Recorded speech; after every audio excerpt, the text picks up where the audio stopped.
Jangan mau kita diinjak-injak oleh dinasti Jokowi ini. Memang mereka siapa? Dia siapa? Ya, kami menolak dinasti kotor yang memanfaatkan lembaga-lembaga negara untuk kepentingan ambisinya, keluarganya, seperti KPU, Mahkamah Konstitusi, dan terakhir yang kita ungkap adalah Ditjen Dikdasmen. Nanti kita buktikan, kita telanjangi kau di pengadilan. Mana bagian yang kami edit? Saya minta kepada tim hukum, ketika ini diuji di pengadilan dan tuduhan mengedit, memanipulasi dokumen ijazah Jokowi dengan cara tidak ilmiah ini tidak terbukti, ayo kita tuntut Polda Metro Jaya atau Polri sebesar 126 triliun rupiah 1 tahun anggaran kepolisian. Jangan main-main kalian menuduh kami hanya karena kalian punya kuasa untuk menangkap dan menahan orang. Atau setidaknya berani nggak menampilkan siapa itu ahli kalian yang mengatakan ini tidak ilmiah? Berani nggak? Ilmiah itu terbuka, bisa diuji oleh orang lain, bukan di ruang penyidikan, di depan penyidik yang nggak tahu apa-apa bidang ini. Goblok itu namanya. Jangan mau kita diinjak-injak oleh dinasti Jokowi ini. Memang mereka siapa? Dia siapa? Ya, kami menolak dinasti kotor yang memanfaatkan lembaga-lembaga negara untuk kepentingan ambisinya, keluarganya, seperti KPU, Mahkamah Konstitusi, dan terakhir yang kita ungkap adalah Ditjen Dikdasmen.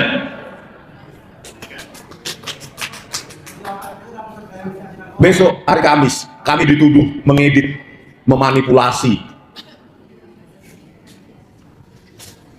dokumen elektronik ijazah Jokowi hanya karena menurut beberapa ahli forensik langganan kepolisian, ya, di meja penyidik ditanya jawab, oh ya ini diedit, ini dimanipulasi, ini tidak ilmiah. Halo, siapa kalian menyatakan kami tidak ilmiah? Berani nggak tampil ke depan? Ayo kita debat terbuka, ilmiah. Berani nggak ahli forensik tersebut yang mengatakan kami tidak ilmiah? Berani nggak? Mereka katanya 3 orang ahli itu. Ayo tampil ke depan, kita buktikan kau atau kami yang tidak ilmiah. Secara etika itu tidak benar. Kalau Anda itu ilmuwan, menyatakan orang lain, menuduh orang lain tidak ilmiah, itu bukan di meja penyidikan. Kau bentuk juga, tulis juga buku ini seperti ini, Jokowi Spy Paper itu, bantah secara ilmiah. Jangan cuma beraninya di meja penyidikan, yang penyidiknya nggak tahu apa-apa. Kan goblok itu. Jangan yang ahli nanti jaringan, misalnya ada satu orang yang sering jual-jual, ahli jaringan, ya, jaringan komputer, dia nggak pernah belajar image processing, tiba-tiba, oh itu punyanya Rismon nggak ilmiah, nulis paper aja nggak pernah tentang itu. Nanti kita buktikan, kita telanjangi kau di pengadilan, kalau sampai ke pengadilan. Jadi bagaimana mungkin kepolisian di Republik Indonesia ini bisa menentukan sesuatu ilmiah atau tidak ilmiah? Otoritas kepolisian menentukan ilmiah atau tidak ilmiah tanpa menunjukkan mana yang tidak ilmiah dari kajian kami, mana bagian yang kami edit. Saya minta kepada tim hukum, ketika ini diuji di pengadilan dan tuduhan mengedit, memanipulasi dokumen ijazah Jokowi dengan cara tidak ilmiah ini tidak terbukti, ayo kita tuntut Polda Metro Jaya atau Polri sebesar 126 triliun rupiah 1 tahun anggaran kepolisian. Jangan main-main kalian menuduh kami hanya karena kalian punya kuasa untuk menangkap dan menahan orang. Atau setidaknya berani nggak menampilkan siapa itu ahli kalian yang mengatakan ini tidak ilmiah? Berani nggak? Ilmiah itu terbuka, bisa diuji oleh orang lain, bukan di ruang penyidikan, di depan penyidik yang nggak tahu apa-apa bidang ini. Goblok itu namanya.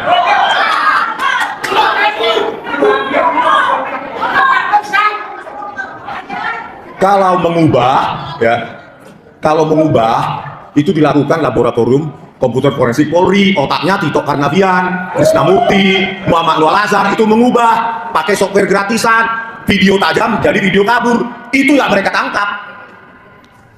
Kalau kami, softwarenya bisa diuji, bahkan source code-nya saya kasih pada saat penyidikan, source code-nya, kode sumbernya. Itu namanya bukan mengubah, itu menganalisis dengan algoritma image processing, algoritma pemrosesan citra digital yang ilmunya sudah ada sejak tahun 60-an. Itu algoritma isinya. Tapi bagaimana saya menerangkan itu kepada penyidik yang nggak tahu apa-apa di bidang itu? Bayangkan tantangan beratnya. Mereka hanya mencari-cari selip tang, keseleo lidah, supaya itulah nanti dibawa sebagai bahan ke ahli bahasa. Itu aja mereka cari-cari, bagaimana respon ini supaya salah, keseleo lidahnya, baru bawa ke ahli bahasa forensik segala macam. Oh ya benar dia bla bla bla bla bla. Seharusnya penyidik itu ditemani oleh ahli bidang yang sama. Atau besok tanggal 13 hari Kamis, coba 3 ahli forensik IT itu berada bersama dengan penyidiknya. Gitu yang benar. Mana yang dikatakan tidak ilmiah, mana yang dikatakan saya mengedit, mana yang dikatakan saya memanipulasi, gitu loh. Dengarkan dua pihak. Goblok. Oke ya. Sekian dulu, jadi kembali back square one. Yang paling menyedihkan bukan skenario terburuk pada kami. Yang paling menyedihkan adalah kalau perjuangan ini mati dan kami hanya dilupakan secara sia-sia, entah di mana kami saat itu berada. Kalau dikatakan tidak ilmiah, mananya yang tidak ilmiah? Gitu loh. Kalau tuduhan ini nanti tidak benar di pengadilan, maka kami akan tuntut kepolisian. Begitu aja. Kalau tuduhan memanipulasi, mengedit dokumen elektronik yang dituduhkan kepada kami akan menuntut kepolisian 126 triliun. 1 tahun anggaran kepolisian. Gitu. Enak sekali. Ya, enak sekali menuduh orang memanipulasi, merekayasa tanpa ditunjukkan. Ya kita lihat nanti di pengadilan. Gitu. Tetapi, ya, kalau tidak terbukti kami memanipulasi, mengedit, ya, itu tuduhan palsu, ya, tuntutan palsu, saya minta kepada tim hukum untuk menuntut kepolisian sebesar 1 tahun anggaran kepolisian, yaitu 126 triliun, biar nggak gajian mereka, biar jangan main-main. Gitu. Enak kali menuduh-nuduh. Gitu. Kalau tindak pidana lain dipraktekkan, mana yang dilakukan? Kalau kami cuma statement aja begitu, mengedit, mereka memanipulasi dokumen elektronik dengan cara metode yang tidak ilmiah. Siapa yang mengangkat ahli-ahli forensik yang dipanggil oleh polisi itu? Apa sudah mewakili komunitas ilmuwan sehingga menuduh buku di JWP itu tidak ilmiah hanya karena 3 orang ahli forensik dipanggil, oh itu tidak ilmiah, itu gitu. Terus mereka mewakili? Apakah mereka mewakili seluruh komunitas ilmuwan di Indonesia? Kan itu pertanyaannya. Itu akan kami tuntut balik. Makanya jangan main-main ya menuduh-nuduh, ya. Itu namanya fitnah. Institusi kepolisian harus berbasis materi. Apa yang kami ini rekayasa, apa yang kami edit, itu jangan main gitu loh. Ya, jangan mentang-mentang kami rakyat jelata, dia nggak punya pangkat jenderal, ya. Saya tunjukkan kepada Kompolnas yang mengawasi kinerja kepolisian, yang seharusnya melaporkan langsung kepada Presiden, bukan kepada Jokowi, ya. Semoga laporan aduan kami ini bukan dilaporkan kepada Jokowi di Solo, karena dia sudah mantan. Harusnya aduan kami itu dilaporkan kepada Presiden Prabowo Subianto.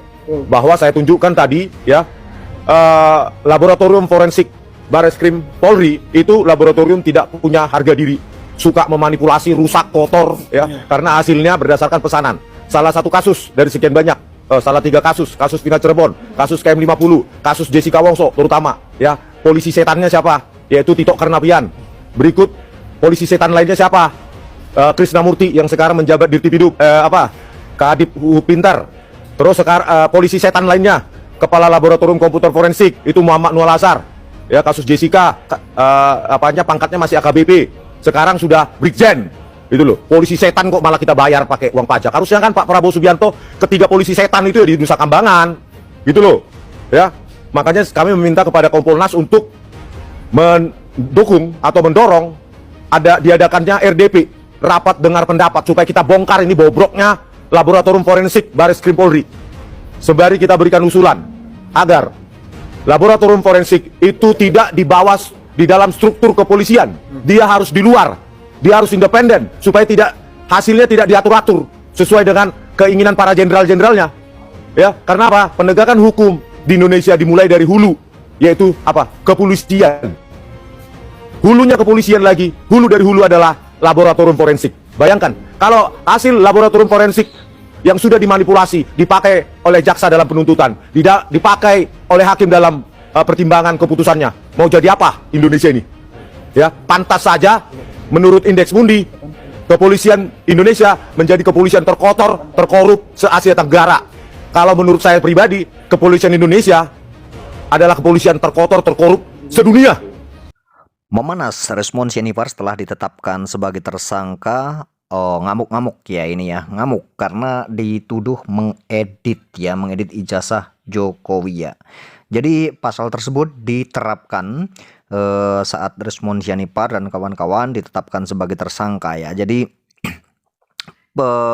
penerapan pasal ini adalah memanipulasi data kan gitu ya teman-teman ya. Jadi menurut Resmond Sianipar ini bukan mengedit ya, akan tetapi menganalisa ya teman-teman ya.